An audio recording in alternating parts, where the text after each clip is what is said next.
Čauko, zdravím vás pri novom tutoriáli, ako z bodiek na Facebooku alebo z hviezdičiek vytvoriť text. Takže otvorím si Facebook. Ja som tu mal niečo napísané. Tak a teraz napíšete tu nejaký text. To je jedno aký.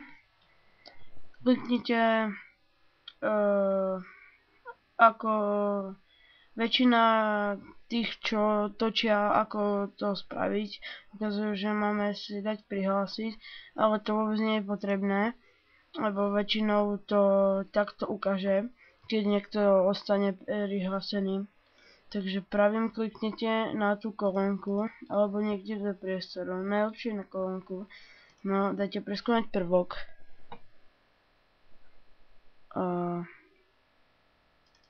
Tu umiesto passwordu dáte text. Tak. A tu vám zobrazí, čo ste napísali, takže tak. A keď to chcete dať naspäť,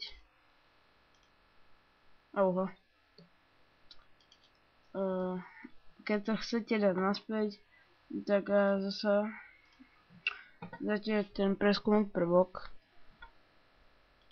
dáte ten text a dáte ho na password. Tak, a máte z toho bodky. Takže dúfam, že som vám pomohol. Môžete to vidieť aj na iných kanáloch. To je všetko z tohto videa.